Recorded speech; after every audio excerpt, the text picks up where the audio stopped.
At the top is Norway. At the bottom is Eritrea. Reporters Without Borders releasing its annual World Press Freedom Index, indicating a sharp drop in press freedom around the globe. Take a look. Media rights group Reporters Without Borders, also known as RSF, is sounding alarm bells. Their annual report, released Friday, indicates a sharp drop in press freedom around the world, with the group's main index at its lowest ever score. Conditions for journalism globally are now categorized by the group as difficult. It's unfortunately a situation that we monitor on a yearly basis, and what we see is that 60% of the countries we monitor have a decline of press freedom. RSF reports that this decline is largely driven by worsening economic conditions for journalism, including in the United States, where funding for local media is drying up and creating vast news deserts across the country. RSF leadership is advocating for public policies that would provide more financial support to journalists. When journalists are impoverished, they no longer have the means to resist the enemies of the press, those who champion disinformation and propaganda. The media economy must urgently be restored to a state that is conducive to journalism and ensures the production of reliable information. RSF expressed concern about consequences of authoritarian shifts in government for journalism, singling out Donald Trump's funding cuts for Radio Free Europe and Voice of America, which it calls a victory for dictators around the world. Trump similarly announced funding cuts to NPR and PBS on Friday. The group also condemned the dire situation of journalists reporting from Gaza. RSF reports that nearly 200 journalists have been killed while covering the bombing of the Gaza Strip, and says multiple newsrooms have been destroyed by the Israeli army. Joining us on the set is Blanche Marès, a data journalist and one of the authors working on that report from Reporters Without Borders. Hello to you, Blanche. Thank you for coming in. I was just, first of all, wondering if you can give us a statement generally about the global situation, because it sounds very stark, very worrying. Yes, sure. This year, the World Press Freedom Index showed that the situation is really decreasing, and a double red line has been crossed. First, the global score is now under 55 points out of 100, so it means that the mean of the all countries in the world is under under a difficult situation.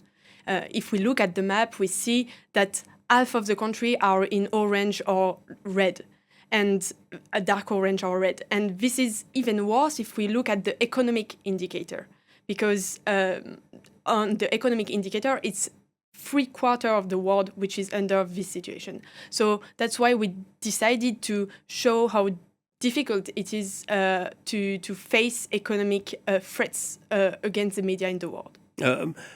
A small patch of green on that map where the situation is defined as good. Real briefly, what are those countries doing right that so much of the rest of the world is getting wrong? Yeah, nowadays only 1%, less than 1% of the population is now in a green area, and it's the country where we try to show how important it is to have different pluralism, different media and different ideas, but also not to block or suspend fundings if a media has a different point of view, because if we have a large scale of information, it will allow to have more information and more freedom of speech.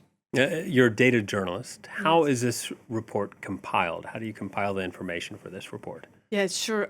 This report is taking a long time to create it. In fact, we sent some surveys to experts in 180 countries, so that's a lot of countries, and we just send it to journalists, but also lawyers, media workers, and we try to ask them as many questions about the situation. For example, is press freedom in your constitution, or are there any threats against journalism, like physical, but also there are 130 questions, and thanks to these replies, we are able to make the global index.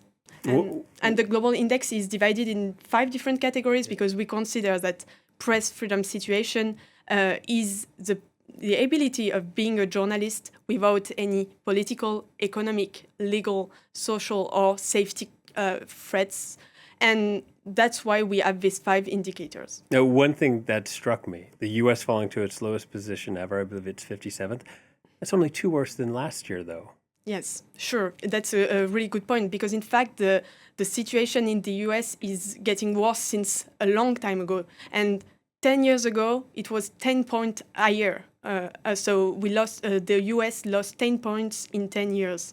It's important to say that the economic fragility of the media and news media, local news media outlets in the US is not a new thing. For example, since 2005, there have been 2 local news outlets closing each week. That's our estimation. So now what is very different this year is that the election of Donald Trump is just showing that they are not going to, the administration is not going to try to help these media which are in difficulties, but they are going to threat and stop the information. Yeah, and then complicating all of this is big tech. What can you tell us about that?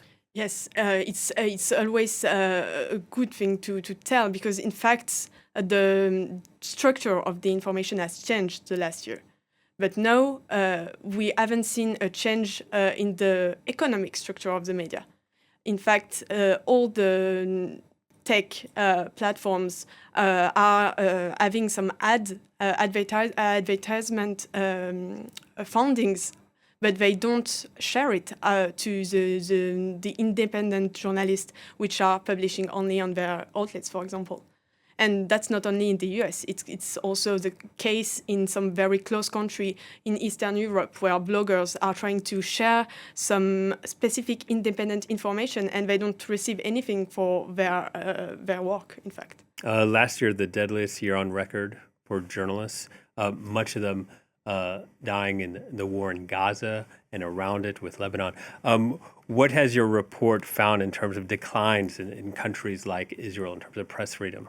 Yeah, it was the deadliest year for journalists in conflict zones. Yes. But the war in Gaza is really a tragedy, because it's a bit different from the previous really dangerous war, which were Iraq or Syria or Vietnam before. The thing is that journalists from the outside can't come to show what is really happening. So we often hear this mixture between journalists and terrorists, saying that journalists in Gaza are just terrorists. But in fact, they are not at all. They are just risking their life to share information. And that's the reality on the field. So they go under a tent and they try to share the news to the international news and world. And what is really trying to do the Israel is not only to close the frontier and to say no, we don't want any journalists, foreign journalists inside, but also to kill the journalism from the inside. All right, Blanche. Thank you so much for coming in, Blanche Marès from Reporters Without Borders. Thank you. Thank you.